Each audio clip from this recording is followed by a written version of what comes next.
What is good, everybody? Man, it's your boy Jay in the building. We is back again with another one. And before I get this video started, I just want to say shout out to all the supporters so far. Make sure you guys like, subscribe, comment, and share with anybody and everybody that you know. First off, I want to say it's a great time to be a HBCU student, an HBCU alumni, a supporter and a fan of HBCUs, period. We're living our best lives right now. Me coming from the CIAA, going to Livingstone College, man, I never thought we'd see the day that we get to a place that the number one player is headed to an HBCU school, let alone the FCS. Like they said before, this guy, Hunter, is the best player to go to an FCS school, the best player to go to an HBCU school, and we are all alive to see it. And it's all thanks to Coach Deion, man. And he's the only guy for the job that could have done that. Now, scratch all of everything that happened. The Celebration Bowl. Jackson State is coming into this game with all of the momentum. And that has nothing to do with what happened this year with them being 11-1. Has nothing to do with the SWAC championship. It has everything to do with the recruiting. The fact that Shedeur Sanders won Freshman of the Year. The fact that Coach Prime not only won SWAC Coach of the Year, but FCS Coach of the Year. And you getting one of the best, not just the best player in the country, but you're getting multiple Power 5 transfers and 4-star and 3-star players. And what's going to come along with that is more 5-stars. And it eventually is going to get, it's going to get to a point where it's going to take at least 3 to 4 years for any other team in the SWAC to keep up, let alone any HBCU team other than Jackson State. It's going to take them at least a handful of years for any team to keep up with them. It's almost damn near getting out of hand, honestly. For Travis Hunter to get to a place in his mind that, look, you know what? I could really do something. Forget the resources, forget the backlash that you may or may not get. You're going to go to a HBCU program that has a rich history, of players, of 4 players heading into being in the NFL Hall of Fame. You're going to bypass all of what you could have gotten at Florida State, and you're going to go to Jackson State, where the head coach, Deion Sanders, actually went to Florida State. And matter of fact, he got more Florida State transfers to go to Jackson State. And he damn near got every school from Florida to transfer to Jackson State.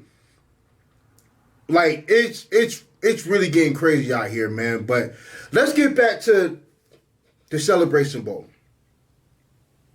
For the Celebration Bowl, man, it's sold out. 74,000 plus. And matter of fact, they had to make more room for them to sell out the seats that they sold out. And you're not gonna only see Jackson State fans. Cause to be honest, this feels like an away game for South Carolina State. I'm pretty sure South Carolina State is heading into this game not feeling like they're the underdogs, but they're going into a place, a sold-out stadium that's going to be nothing but Jackson State fans. And hell, Deion Sanders fans. You're going to get, And I'm pretty sure South Carolina State is going to get a lot of love when they enter the building. But, dog, it's got to be a crazy feeling to know that you're headed into a sold-out event, that you are going to be the underdog, that you know that they damn near not really there to see you. Like, they're there because Deion Sanders is going to be in the building, because the Sanders brother is going to be in the building, because they know that the team that they're seeing this year, that they're going to see this weekend, is going to be an entirely new team next year. It's going to be totally different. And we'll get to the rankings of where Jackson State may be in terms of how they stack up against the rest of the FCS teams. But, dog, this is the HBCU Super Bowl, the championship. Like, I don't think people realize how amazing a sold-out Celebration Bowl is. Like, we could have more of these, but on the downside of Jackson State being overpowered as they are, this could turn into the Jackson State Invitational. Like, how Jackson State is stacking up. I see what Alabama A&M is doing. I see what Grambling State is doing. I see what Mississippi Valley State is doing. But what JSU is doing is going to take at least 2 years for any team in the SWAC to keep up what they're doing. Right? And what's really bad is that there has been no team in the MEAC that is doing close to what Mississippi Valley State is doing. Like, I'm sure if Valley State was to go to the MEAC, I'm pretty sure they could win that conference. To the job that Coach Dancy is doing over there is tremendous. And I'm just afraid, dog, that it's gonna be lopsided in the Celebration Bowl for the next 4 years. Like as much money as the Celebration Bowl is gonna generate, like, it's gonna be damn near a party. Like, I'm pretty sure it's a party in Atlanta right now. I'm pretty sure a lot, like, people bought their plane tickets. I'm sure people bought their hotel tickets. I'm pretty sure there's house parties. The clubs are filled up. It's going to be filled up on Friday night, on Saturday night. Hell, maybe even Sunday morning. Like, Atlanta for the next 4 to 5 years is going to be a holiday anytime the Celebration Bowl is on its way. Like, man, this is going to be crazy. Like, and I haven't even gotten to the game yet. So let's get to the game. I don't know how South Carolina State compete. Like, to be honest with you, the only way they have a chance to win this game is if, one, Shedeur Sanders has a bad game. And number two, if the pass rush can get there. Because I tell you what, if Jabanowski Green can't get there, if P.J. Davis and Chad Gilchrist can't create pressure, if the secondary can't keep up with the receivers, this game is over. Like, I'm not even going to get into my prediction yet, but South Carolina State is going to have a perfect game on both sides of the ball. Corey Fields is going to have to play his best game against the best defense he's going to be going up against all year long amongst HBCUs. Because let me tell you this. They struggled against FAMU, and Jackson State has a better defense than FAMU has, even though in certain areas they mirror each other. I think Isaiah Land and James Houston is having one hell of a season. The secondary is pretty much damn near the same, except for the safety spot. But, dog, the linebacker spot, like, they haven't faced two linebackers like they're about to face this weekend in Aubrey Miller and Keontae. Like, you're talking about NFL prospects on that JSU defense that's going to be out this world. And you're talking about being on a national stage where I don't think JSU, to be honest with you, I could pick probably 2 or 3 games in which JSU played to their full potential on defense. Like, I don't even think Jackson State on defense played their best game yet. And that's a scary thing because they have all conference players on all 3 levels. Like, I don't even know who's going to be able to block James Houston. Like, they're going to have to double team him or run away from his side damn near every play.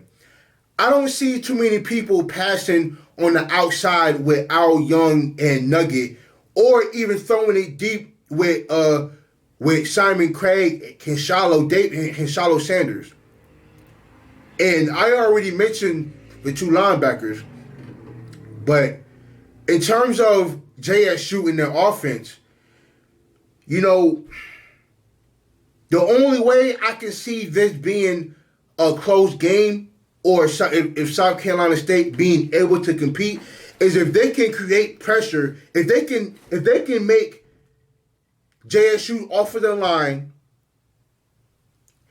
if they can create pressure on the outside and force Shedeur Sanders to be a scrambler, then it could be an issue. But I will say this about Shedeur. He's going to have to be careful throwing it outside the numbers. Especially because I think if Jacoby Durant is playing to his full potential and if Saphir Kelly is playing to his full potential, it could be a lot closer than what we all think. But and I know Jacoby Durant can play Keith Corbin one-on-one. I definitely want to see that matchup. But who's going to match up against Malachi? Like, if he lines up in the slot, we're going to rely on Jalen Barr and Jalen Evans to play against the one-on-one? I don't think so. I'm not sure if Safar Kelly can guard Malachi one-on-one. That's going to be an interesting matchup as well. Because if Malachi is on the outside most of the game, Safir Kelly is going to have to face that. Now, I do like Wolverine and Shaquan Davis, but are they going to be able to match up well versus Nugget and Al Young? Like, South Carolina State is going to have to do some astronomical shit on offense in order for them to score more than 2 touchdowns. Because I'm telling you this, I don't see how South Carolina State scores more than 2 touchdowns. I don't see it. Like, Kendrell Flowers is going to have to play himself one hell of a game. Matter of fact, I don't know how he gets more than 50 yards. At most 70. At most. I don't see how this offense gets more than 100 yards total on offense in terms of rushing. Now, let me say this though. Is a way that Flowers or that Corey Fields can get at least 1 touchdown, and that's if they catch him, if they catch JSU sleeping in the secondary, because you already know how JSU is going to send a whole bunch of pressure. You're going to see them at least 6 or 7 times sending 0 coverage. What that means is you're going to see both linebackers blitz, and you're going to see the back 5 play man coverage. And that means there's going to be no safety help. So Corey Fields can't be afraid to throw it deep because you already know that the pressure is coming. multiple times. Matter of fact, 25 to 30% of the time, you're going to see them all out blitz, which means Corey Fields is going to have to be on the move during the entire game. And even then, I don't know if you're going to be able to get the ball off more time than you're going to be able to escape. And that's the thing here, is that if the game gets ugly, that's scary for the rest of the MEAC for the next 3 to 4 years. Because if South Carolina State cannot compete with this team, it's going to be scary for the MEAC, because the Celebration Bowl is going to get uglier and uglier every year, because we're going to see Jackson State here for the next 3 years if this game is ugly. And this game is going to tell me a lot about how far the MEAC is, because South Carolina State was 6-0 in the MEAC, or 5-0 in the MEAC this year. They were 5-0, which means they beat everybody in the MEAC. They were undefeated in the conference. So it's going to tell me a lot about the MEAC if this is a blowout. It's going to tell me a lot. And how far the MEAC has to go in order to compete with any team in the SWAC. Because I'm going to tell you this. Alabama A&M is coming, but they still have a ways to go.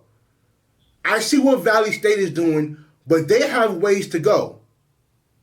I see what I see what Hugh Jackson and Grambling State is doing, but they have a ways to go. Because the way Jackson State is moving now, and look, mind you, the coaching staff is full of NFL experience. It's full of it. So it's not like anybody that's transferring to Jackson State is just going there and being coached by a bunch of high school players and high school, former coaches. No, there's NFL experience all over that coaching staff. And that's going to be the difference. Like, they're going into a well-established program that has been established for 1 year. And Coach Prime knew exactly what he was doing when he put his coaching staff together. When he started recruiting, look, I'm going to tell you this. If there is a player, if Coach Prime is allowed in any parent's house, 9 times out of 10, that kid is going to Jackson State. Because, there is just something charming, there's something charming about Coach Prime.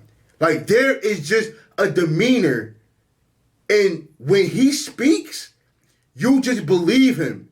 Like, anytime he opens his mouth, you believe exactly what he's saying. Like, you just believe it. And, anytime he talks, 99.9% of the time, he's telling the truth. And you feel what he's saying.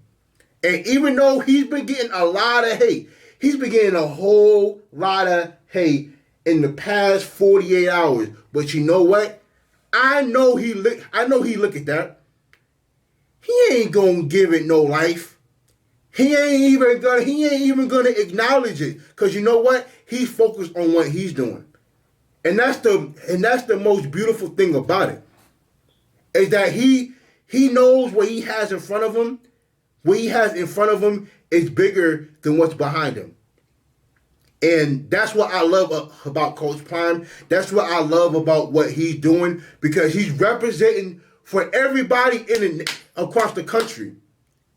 The fact that he didn't even go to an HBCU and he's able to build an HBCU like this, it speaks volume.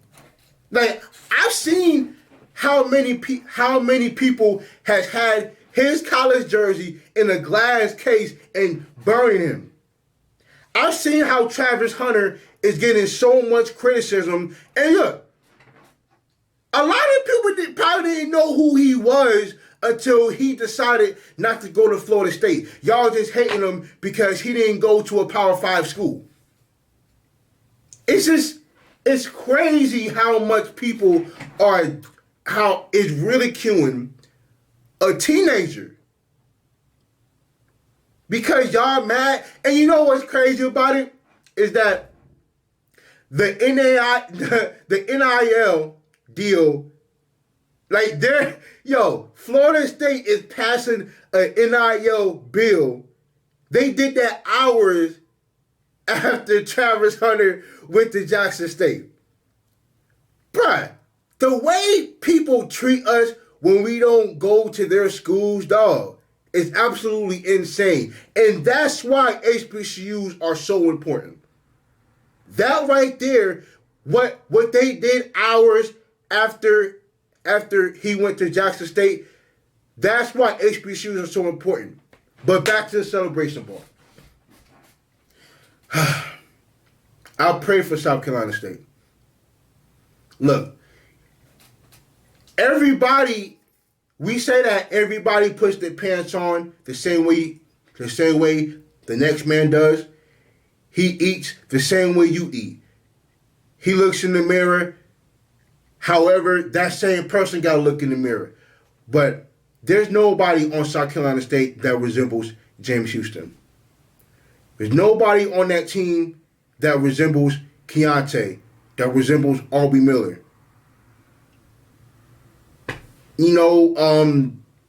I think the Kobe Durant could have some type of impact, especially if he's close enough to where, hell, even if he can lock down Keith Corbin, they still have to worry about Shane Hooks.